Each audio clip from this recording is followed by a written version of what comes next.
힘들수록 기도하게 하옵소서라는 제목으로 하나님 말씀 전하겠습니다. 어느 집에서 사춘기가 다가온 초등학교 학생 6학년 아들이 크게 잘못을 해서 그래서 아버지한테 엄청 꾸지람을 받았답니다. 아버지가 좀 심하게 야단을 쳤던 모양이에요.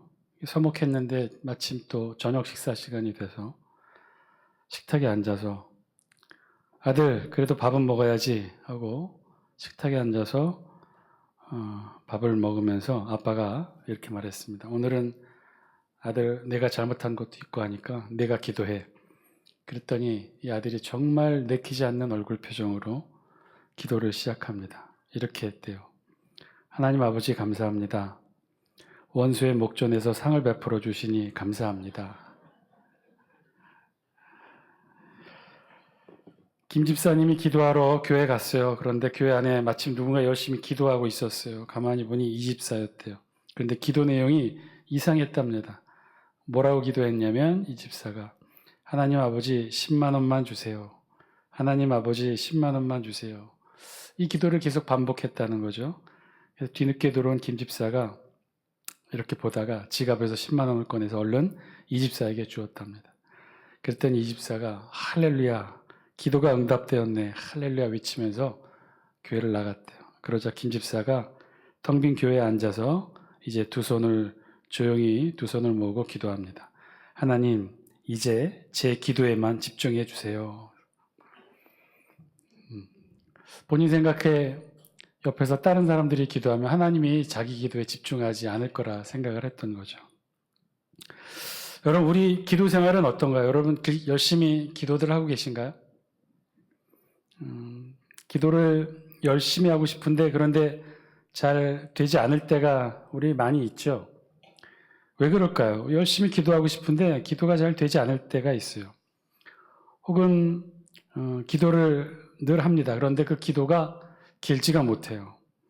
우리도 새벽 기도회 시간에 매일같이 나와서 기도를 합니다. 그런데 실제 기도 시간은 예배를 마치고 드려지는 기도 시간은 30분 정도인 것 같아요. 물론 더 길게 기도하고 싶은 분들이 더 일찍 나와서 한 20-30분 더 일찍 나와서 기도하시고 또 5시부터 5시 반까지 예배 드리고 그리고 또 뒤이어서 또 붙여서 기도하시는 분들도 계시긴 하나 보통 이렇게 일반적으로 평균을 내어보시면 한 30분 정도 기도하는 것 같습니다. 어떤 때는 더 기도하고 싶어도 기도가 잘 되어지지 않을 때가 있죠. 왜 그럴까요? 또 어떤 때는 기도하기가 두려울 때도 있을 때가 있어요. 시험을 앞두고 혹은 중요한 일의 결정을 앞두고 금방 일의 결정이 이루어질 때를 앞두고 기도할 때 사실 솔직히 좀 기도가 두려워질 때가 있죠. 이번에는 꼭 합격해야 되는데 이번에는 꼭 취직해야 되는데 이번에는 꼭 결혼해야 되는데 이번에는 꼭 집이 팔려야 되는데 이번에는 꼭 땅이 팔려야 되는데 이렇게 이런 일들을 앞두고 기도할 때 사실은 좀 두려워. 왜 두렵죠? 전혀 아닌 표정들을 하고 계시네. 한 번도 이런 기도 안 해보신 것처럼 그런 표정들을 하고 계시네. 두렵잖아요, 사실. 왜냐하면 기도대로 되어지지 않을 것 같아서. 또 이런 생각을 하게 되는 게 우리에게 그런 경험이 있기 때문에 기도했는데 기도대로 안 되어진 일이 저밖에 없나요? 왜 표정들이 다 왜 그러시죠? 전혀 안 그럴 것처럼 우리 그런 경험 많이 있지 않습니까? 그래서 사실은 기도를 늘 하고 늘 열심히 하고 계속 하고 싶지만 그러면서도 한편으로 늘 마음속에 있는 두려운 마음들이 있어요. 그렇게 몇 번 실패 아닌 실패를 겪다 보면 다시 또 기도하기가 사실은 쉽지가 않죠. 왜 그럴까요? 그러면서 한편으로 스스로 돌이켜보죠. 이렇게 기도하는 게 맞나? 우리의 이 기도 생활이 맞는 것인가? 오늘 우리 성경에서도요, 이 기도의 주제를 가지고 말씀을 기록하고 있습니다. 특별히 오늘 우리 구약 성경 열왕기하 19장에서도 보면 히스기야 왕이 이 소중한 이 기도의 주제를 붙들고 간절히 기도한 내용이 오늘 성경에 기록되어 있습니다. 우리가 읽은 본문 열왕기하 19장에 있는 본문은요. 전체로 보면 열왕기하 18장부터 20장까지 이어지는 사건의 한 부분을 기록한 부분이 오늘 19장 말씀이에요. 그러니까 18장, 19장, 20장, 3장에 걸쳐서 아주 자세하게 한 사건을 우리 성경에 기록합니다. 그 사건은 히스기야 왕이 다스리고 있는 남유다 왕국을 누가 쳐들어온가요? 아수르, 북쪽에 있는 패권을 잡고 있는 아수르 제국이 두 번에 걸쳐서 침공한 사건을 우리 성경에 아주 자세히 기록해 놓고 있습니다. 우리는 그 중에서 한 부분 열왕기하 19장 1절로부터 7절의 본문 말씀을 우리가 함께 읽었는데요. 이만큼 아수르가 남유다를 침공했던 이 사건은 우리 성경에서 굉장히 중요한 사건으로 기록하고 있습니다. 왜 중요할까요? 이 사건을 우리 성경이 중요하게 다루는 이유는 무엇일까요? 아수르는요, 우리가 아는 대로 어디를 멸망시켰어요? 북왕국을 멸망시킨 나라가 바로 이 아수르 제국입니다. 북왕국을 멸망시키고 그러니까는 이 남왕국의 경계선상으로 아수르 제국과 이제 국경을 맞대고 있는 셈이 되는 거죠. 그런데 이 아수르 제국이 남쪽에 있는 남왕국 유다는 가만두었을까요? 아니요. 그럴 리가 있겠나요? 호시탐탐 시시때때로 이 남왕국 침략을 기회를 노리고 있었어요. 그러다가 이 남왕국을 침략한 사건을 우리 성경 18장부터 기록해 놓습니다. 그렇게 북왕국을 무너뜨린 이 아수르가 남왕국도 침공해 왔어요. 몇 차례나 침공했느냐? 두 차례나 침공합니다. 그래서 우리 성경은 18장 13절부터 이 첫 번째 침략한 사건을 그래서 우리 성경이 기록해 놓고 있어요. 아수르 첫 번째 침략에는요, 아수르가 대군을 이끌고 침략해 오자 이 남왕국 히스기야 왕으로 있었던 남왕국 유다는요, 어떻게 대항해 볼 생각도 못하고 긴급하게 조공을 바칩니다. 전쟁 배상금으로 이 전쟁을 막죠. 은 300달란트, 근 30달란트로 전쟁 배상금을 물어서 아수르의 침략을 물리칩니다. 그러니까 이 성경에 보니 히스기야 왕은 이 전쟁 배상금 비용을 만들기 위해 어떻게 했다라고까지 기록하고 있어요. 성전과 왕궁의 곳간에 있는 모든 은, 금을 다 추려서 이 아수르 왕에게 갖다 바친 거예요. 심지어는 성전 문, 기둥에 입힌, 자신이 입힌 거예요. 그 금까지 다 벗겨내어서 아수르 왕에게 전쟁 배상금으로 내어줍니다. 자, 그런데 그렇게 전쟁 배상금으로 막았던 아수르의 1차 침략이 다시 얼마 지나서 또다시 침략했다는 거예요. 그래서 18장 17절에 보면 우리 성경이 이렇게 기록합니다. 아수르 왕의 두 번째 침략을 우리 성경이 이렇게 기록하는데 우리 영상을 통해 같이 한번 읽습니다. 시작.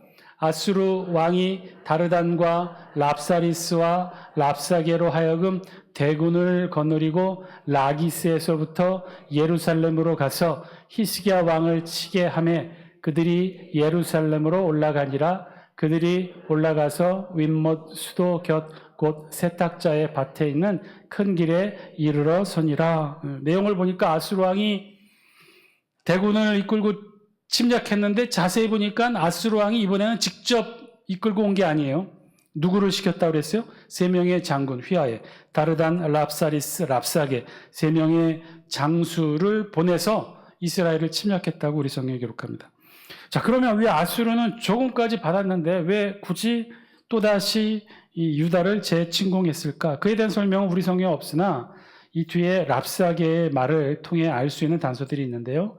21절, 열왕기하 18장 21절 영상을 통해 같이 함께 읽습니다. 시작.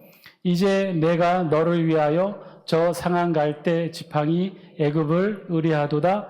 사람이 그것을 의지하면 그의 손에 찔려 들어갈지라. 애굽의 왕 바로는 그에게 의뢰하는 모든 자에게 이와 같으니라. 아멘. 여기에 나오죠. 왜 아수르가 재차 남유다를 침공했어요? 이 이스라엘이 남유다가 아수르를 배반하고 어디와 손을 잡았다는 거예요? 애굽과 손을 잡았다는 거예요. 내용을 보아니 우리 성경이 자세하게 기록하고는 있지 않으나 아수르 1차 침략 이후 유다는 조공으로 그 군대를 돌려보냈지만 이곳으로는 안전하다 여기지 못하고 외교적으로 북쪽의 아수르가 강성해지는 것을 우려해서 남쪽의 맹주 애굽에 손을 벌린 거죠. 애굽과 동맹을 맺은 거예요. 지난 주일에 말씀드렸던 히스기야 왕 시대 최고 실권을 쥐고 있었던 셈나가 이 일을 주도했던 거죠. 뒤늦게 그 사실을 안 히스기야 왕이 이제 그 셈나를 엘리야김으로 교체하게 되었는데, 어쨌든 당시 히스기야 왕 시대에 이런 일들이 일어난 거예요. 히스기야 왕이 다 동의는 하지 않았으나 대부분의 남왕국의 정치 세력들은 이 애굽에 손잡고 그렇게 아수르와 대항하려고 했던 거죠. 뒤늦게 이 사실을 안 아수르 왕이 어떻게 했어요? 대군을 이끌고, 그렇지 않아도 호시탐탐 기회를 이끌고 엿보고 있었는데, 대군을 이끌고 재차 이스라엘의 예루살렘에 침략을 합니다.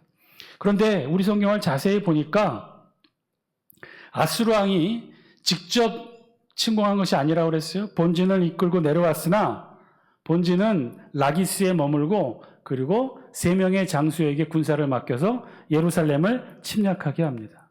그 중에 3명의 장사 중에 랍사기가 유대 백성들을 향해 먼저 이 유대 백성들과 히스기야 왕을 협박하죠. 이 랍사기의 이 모독적인 말을 듣고 항복을 요구하는 내용이 18장 후반부에 가득 고스란히 기록되어 있어요. 근데 그 말이 너무나 모욕적이에요.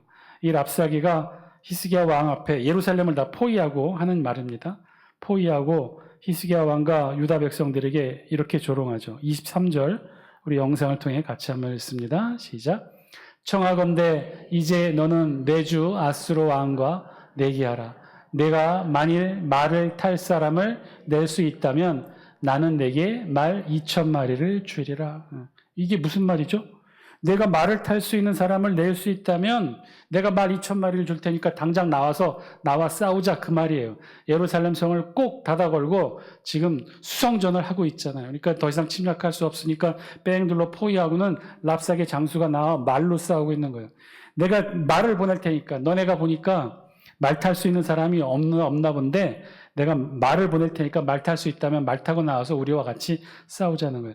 여기서 말을 탈 수 있다는, 말을 탈 사람을 낼 수 있다는 뜻은 즉 기병을 얘기합니다. 그러니까 단순히 말을 타고 달릴 수 있는 정도가 아니라 말 위에서 한 손은 말고삐를 잡고 또 다른 손으로는 창과 칼을 휘두르며 전쟁을 할 수 있는 훈련된 기병을 말하는데, 이런 기병이 있다면 내가 말 2,000마리 줄 테니 그 기병을 한번 내놔봐라. 우리와 함께 싸워보자. 한마디로 놀리는 거죠. 조롱하는 거예요. 이런 어처구니 없는 조롱의 말에, 그런데 이 말이 히스기야 왕과 남왕국 유다 백성들에게는 엄청난 상처가 돼요. 왜요? 실제로 이스라엘 백성들에게는 기병이 없었기 때문에 그래요. 그러니까 이 랍사게 아수르의 군대 장관이 마음껏 조롱을 하죠. 그뿐만이 아니에요. 24절에는 내게 있는 지극히 작은 지휘관 한 사람이라도 물리칠 수 있겠느냐?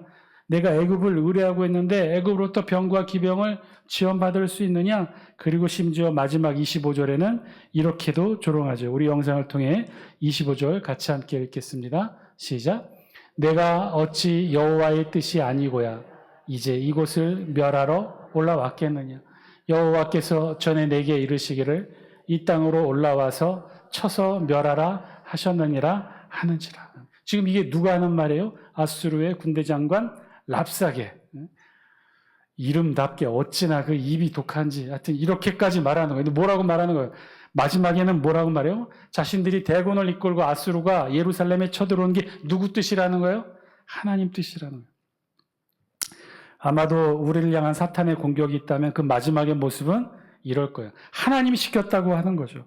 하나님이 이렇게 하라고 하셨으니 너희는 다 항복하고 성문을 열고 나오라는 거예요. 이 칼을 받으라는 거죠.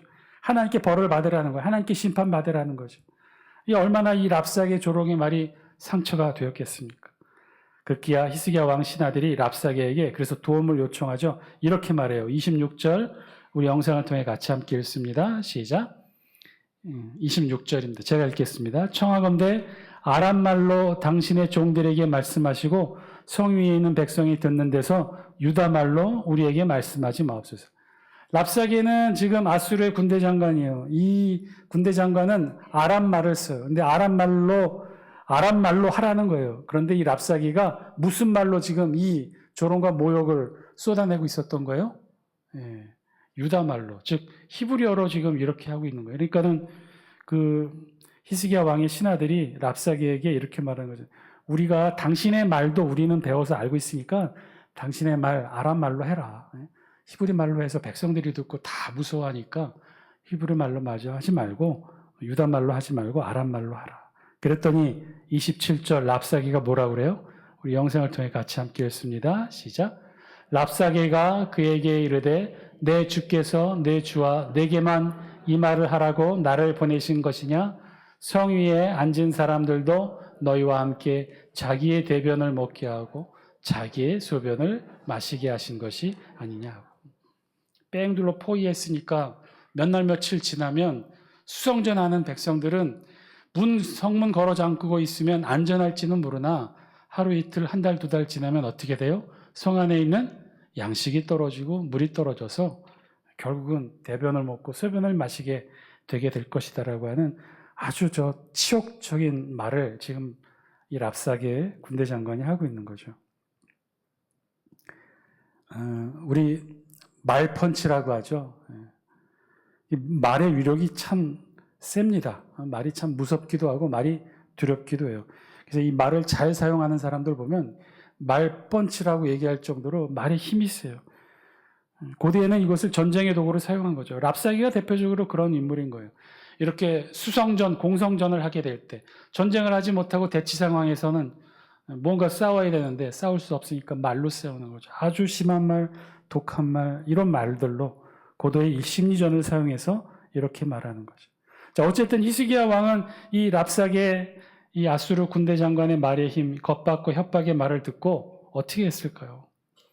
이 말대로라면 이제 몇 개월 지나면 정말 예루살렘 성 안에 있는 모든 백성들이 다 자기의 대변과 소변을 먹어가며 죽음을 기다릴 수밖에 없는 상황에 처했어요. 히스기야 왕이 이때 어떻게 했을까요?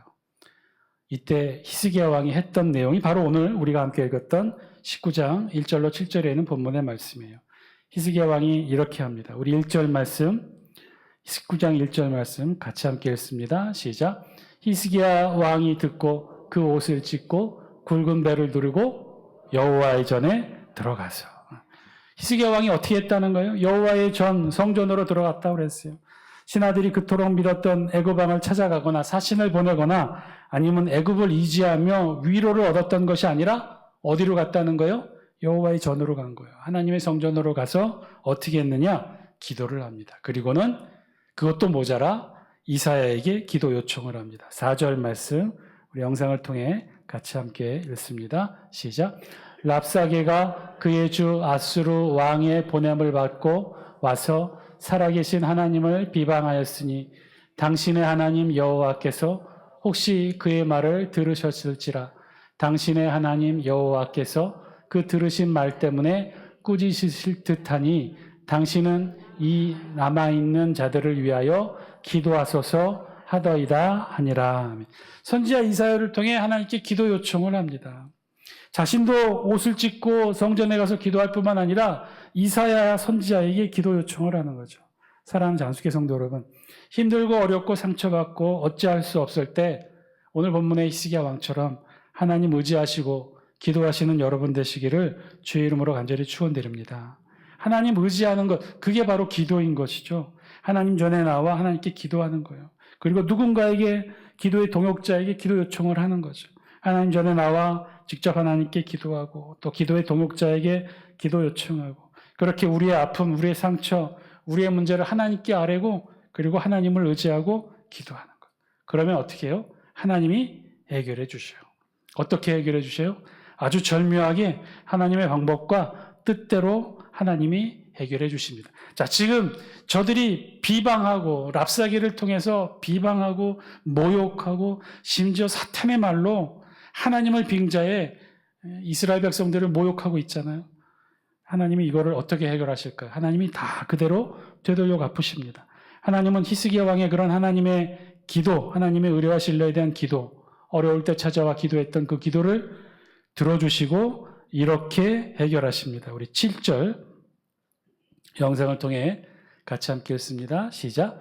내가 한 영을 그의 속에 두어 그로 소문을 듣고 그의 본국으로 돌아가게 하고 또 그의 본국에서 그에게 칼에 죽게 하리라 하셨느니라 하더라. 이거는요, 지금 하나님께서 이사야 선지자를 통해 히스기야 왕에게 하나님의 예언의 말씀을 전달하게 한 거예요. 지금 이사야가 히스기야 왕에게 하나님의 말씀을 전한 거예요. 내가 하나님께서 한 영을 그의 속에도, 그는 누구냐면 이 말을 하고 있는 랍사게가 아니라 랍사게를 보낸 아수르의 왕을 뜻합니다. 아수르 왕 속에 한 영을 두어서, 자, 중요해요. 뭐로 듣게 한다는 거예요? 소문을 듣게 한다는 거예요.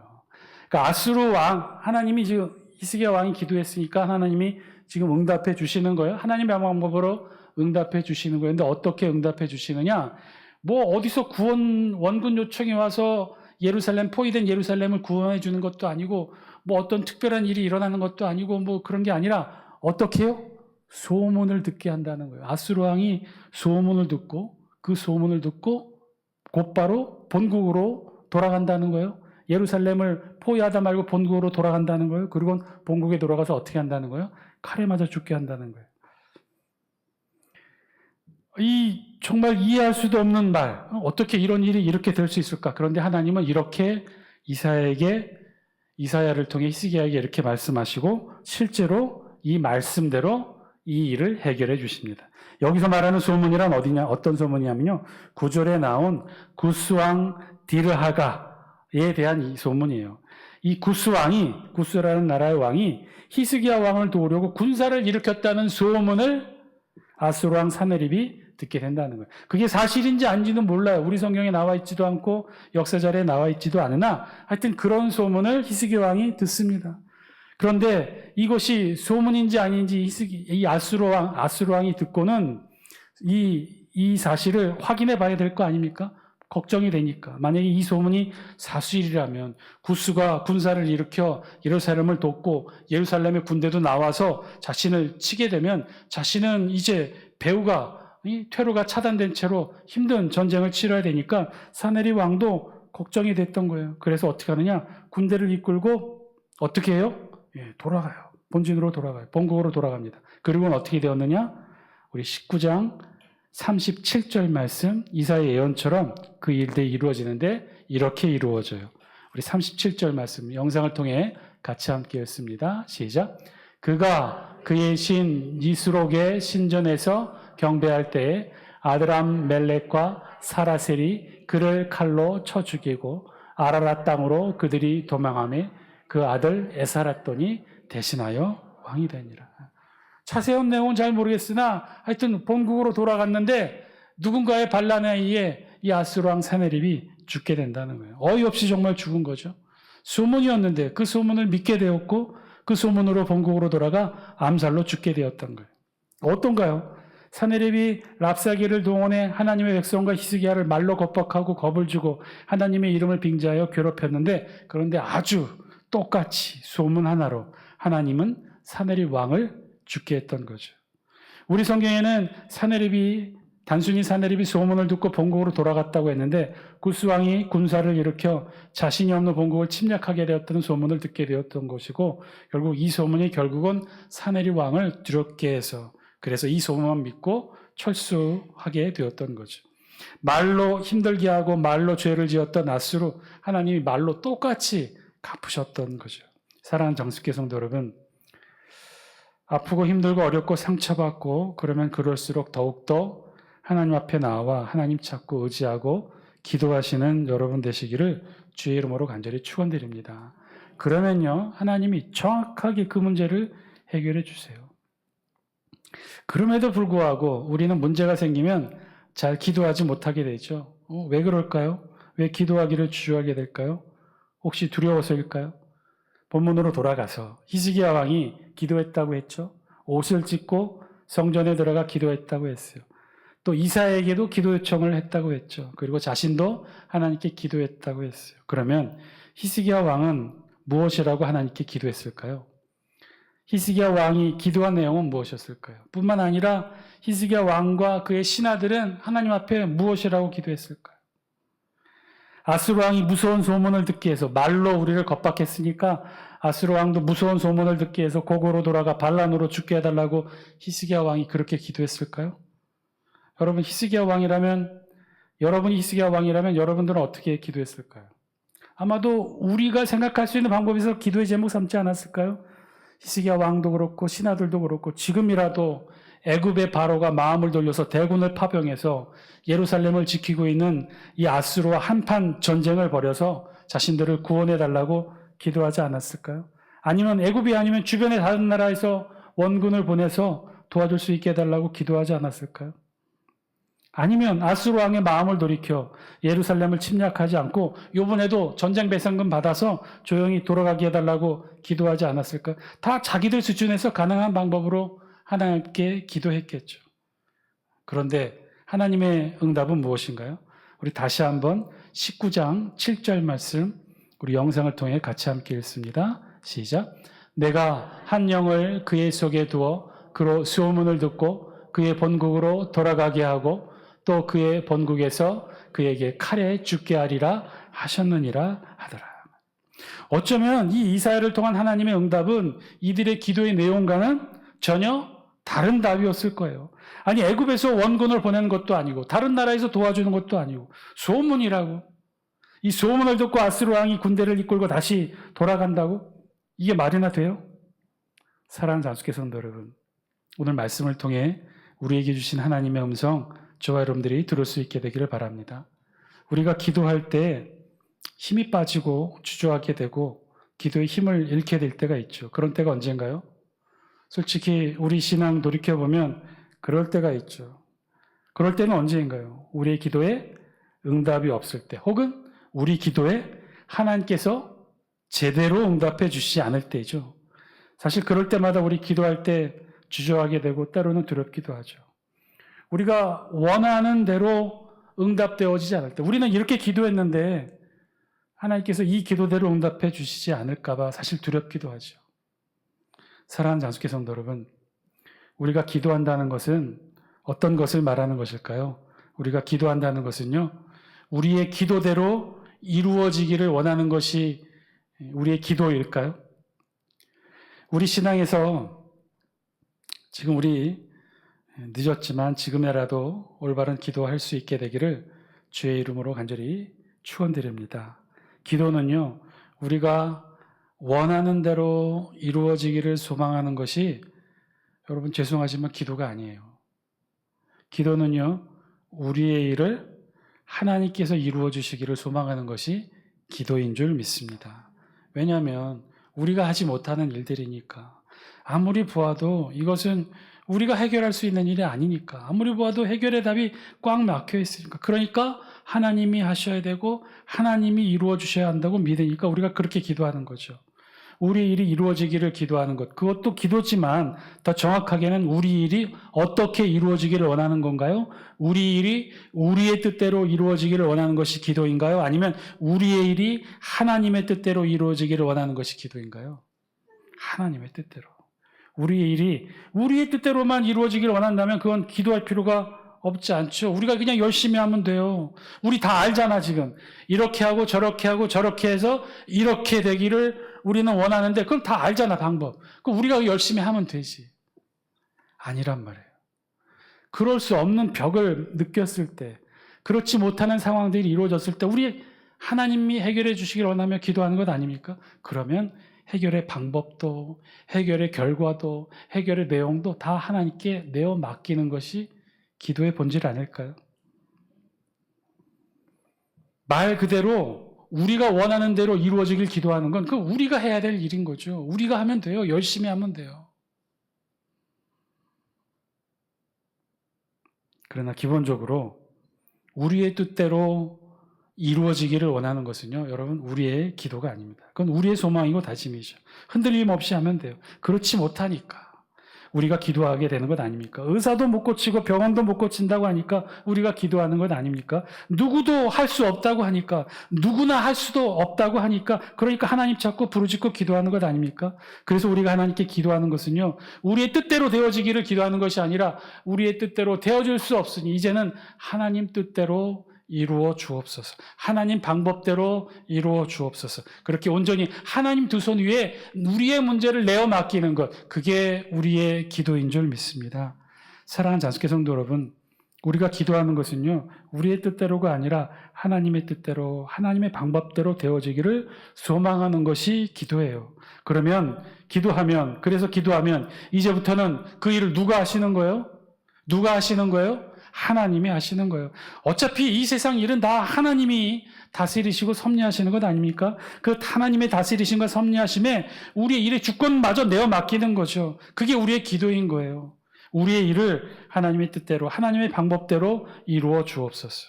우리는 상상도 못하는 이 하나님의 방법대로, 우리는 상상해도 답이 없어요. 이렇게 저렇게 생각해 봐도 해결의 방법이 없어요. 그러니 하나님께 맡기는 거죠. 그러면 하나님이 하신다는 게 어떻게 해요?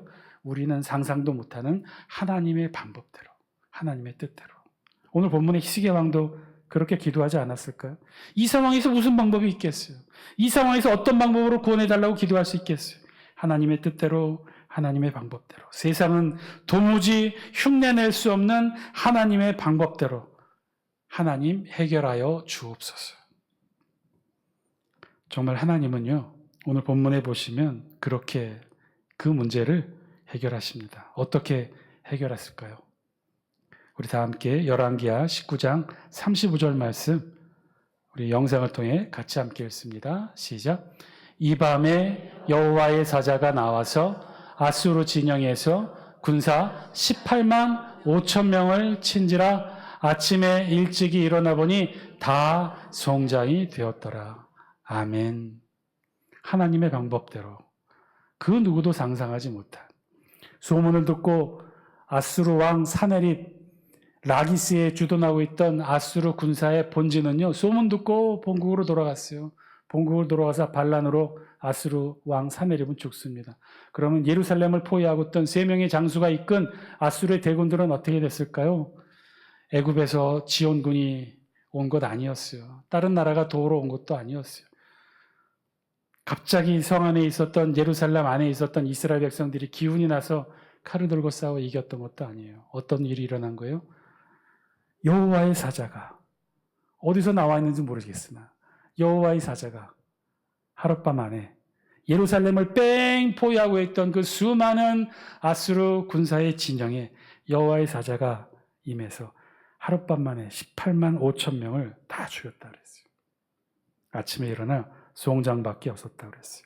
아무도 생각하지 못한 방법으로, 이 세상은 도무지 알 수 없는 방법으로, 하나님의 방법으로 하나님이 해결해 주시는 것, 그게 우리의 기도인 줄 믿습니다. 그러니 여러분, 우리의 일을 하나님 아버지께 온전히 내어 맡기며 기도하시는 여러분 되시기를 주의 이름으로 간절히 축원드립니다. 우리의 일을 다 내어 맡기는 거죠. 하나님이 해결하여 주옵소서. 하나님이 인도하여 주옵소서. 우리의 일터를, 우리의 가정을, 우리 자녀들의 앞날을, 연로하신 우리 부모님의 침상을 하나님이 친히 주관하여 주시고, 하나님이 친히 이끄시고 인도하여 주옵소서. 그렇게 우리의 일을 다 하나님께 내어 맡기는 거예요. 우리의 방법대로가 아니라 하나님의 방법대로 다 이루어 주실 것을 다 하나님께 내어 맡기는 거예요. 그러면 하나님이 다 하신다는 거죠. 그렇게 다 하나님께 내어 맡기면 우리는 무슨 일을 할까요? 하나님께 우리의 일을 다 내어 맡기면 우리는 무슨 일을 할까요? 그래서 반대로 우리는 기도할 때 뭘 기도해야 돼요? 하나님의 뜻을 구하는 거예요. 우리의 일을 다 하나님께 맡겨드리면 누가 그 일을 다 하신다는 거예요. 하나님의 방법대로, 하나님의 뜻대로 다 일을 처리하시면 우린 무슨 일을 하는 거죠? 그 다음부터는 이제 하나님의 뜻을 구하는 거예요. 하나님, 내가 어떻게 했으면 좋겠습니까? 내가 오늘 하루 어떻게 살았으면 좋겠습니까? 하나님이 기뻐하시는 일들이 뭘까요? 내가 오늘 어떻게 살아야 하나님이 기뻐하시겠습니까? 우리의 문제를 다 하나님께 내어 맡기고, 우리는 반대로 거룩한 하늘의 뜻을 구하고 이 땅에서 그 하늘의 뜻을 이루어 가는 삶, 이것이 멋진, 이 땅을 살아가는 그리스도인들의 멋진 삶이 아닐까요? 이 삶, 저와 여러분 기도로 이루어 가시라고 하나님께서 오늘 저와 여러분들에게 말씀해 주시는 줄 믿습니다. 우리의 문제 다 하나님께 맡겨드리고요. 반대로 이제는 우리가 이 세상에서 하나님의 뜻을 구하는 멋진 그리스도인의 삶 살아가시는 저와 여러분 다 되시기를 주의 이름으로 간절히 축원드립니다.